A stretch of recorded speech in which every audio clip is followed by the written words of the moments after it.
Leo nikiwa hapa nataka niambie watu wa Bungoma, yale bwana Hanati amefanya, yale wenzetu wamefanya na huyu rafiki yao Muhindi is null and void. Might is not right.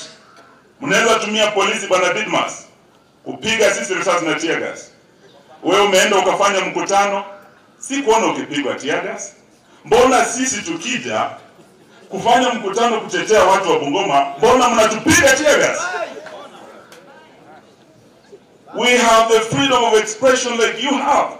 Bandu ya Bungoma. Fuwezi kuliga kama sababu Kenya.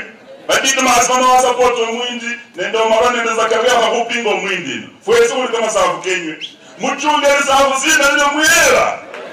Ukiona waziri huyu Eugene anapiga kelele hapa, anapiga kelele hapa, yani kwa sababu siasa yake ya zamani iliisha. So what he's doing is trying to resurrect his already stifled political career. And that one we cannot accept. We will not accept that one. Mimi nimekuwa mjumbe kijana kabisa. Kwangu kule Kimilili, what I have done, the record that I have set together with the people of Kimilili constituency, I have a full inventory of what I have done for the people of Bungoma, for the people of Tongaren, that I will use to campaign to be governor of Bungoma. Nzoia Sugar is not part of it. Kwa hivyo yeye akisema hapa, bwana waziri ukisema hapa, in 2027, it will be a choice between those who support Rai and those who support farmers. Those of us who are supporting Rai is because we are supporting farmers. We want the farmers to be paid their money for every ton of cane delivered. Maneno mengine ya Eugene Wamalwa huyo wachana na yeye huyo ni mtu alipotea. Mtu alikuwa waziri wa maji, hata maji hakuleta hapa Bungoma.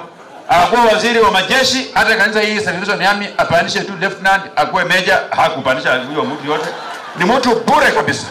Akiongea, even the people of Bungoma should even begin to cry, because he represents a failed leader. Sasa serikali yako ilisambaratika ya Uhuru Kenyatta. Sasa hauna kazi, you are not employed, hauna kazi. Ndio uko na pesa kwa mfuko, shamba yako hiyo eka 176 umekodesha, mtu amepata miwa anauza hapa kwa Rai. Sasa unahangaika hapa sababu umekosa kazi, hauna kazi. Unafuata mtu ati wa Munyoro, ati nini, ati anataka kuwa rais wa nchi ya Kenya. I want to tell you, baada ya nyinyi kunipatia nafasi ya kuwa gavana yenu, kama itafika wakati 2032 na mtu ya kusimama rais amekosekana, ati mwene yako peke yake, huyu waziri Eugene Wamalwa, mimi ndasimama urais, na huyu Eugene Wamalwa saa 2 asubuhi anaanguka miguu yuko juu analilia kwake nyumbani. Nyinyi mnaona huyu anaanza shida mimi kura kweli? Huyu anaanza shida kura kweli huyu? Huyo ni mtu bure, mtu fake. Ndio analia hapa, anasema ati yeye alifanya mkutano ati sijui wapi huko, ati akamfukuza.